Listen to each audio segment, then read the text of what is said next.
My name is Shannon Lazinski, and I am a genetic counselor within the specialty of oncology.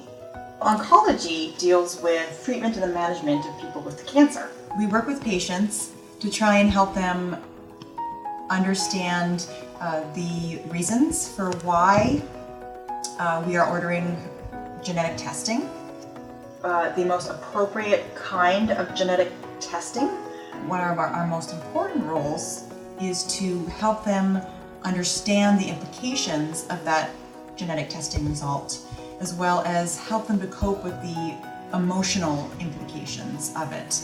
Because a lot of times it's not just affecting them, it's also affecting their family members, because it's a lot of times hereditary.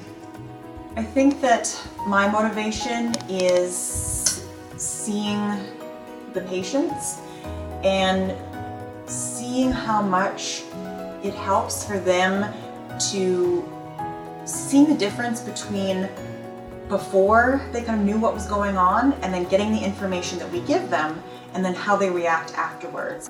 So the genetic counselors aren't involved in the actual testing itself. We decide what is the most appropriate test to order. The samples that we use can be blood, a cheek swab, or it can be saliva.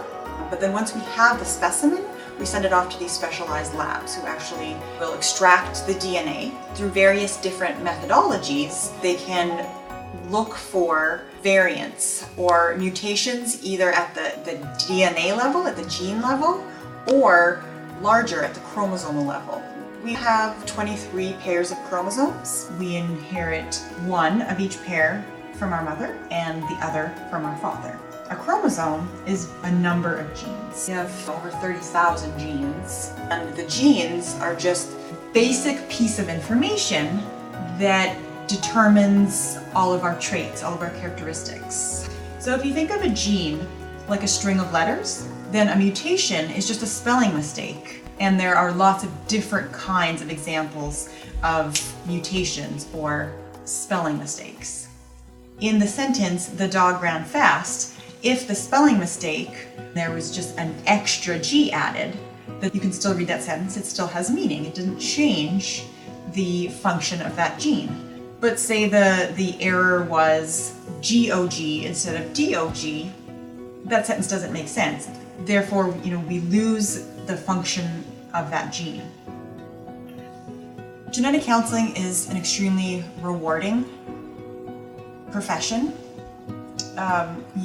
It can be difficult and emotionally trying at times because we do have to give patients bad news. Because our sessions with our patients, we like them to go more like a conversation than a lecture. We like to be able to provide a more comfortable setting. And so sometimes, if it's available, we like to be able to sit close, face to face with our patients and not have a desk in between us. So we might have 2 comfy chairs. Even if it is bad news, it's still having that information and being able to give it to patients in a way that they understand is very empowering. And so although you are giving bad news, I think the patients in most cases still feel very grateful.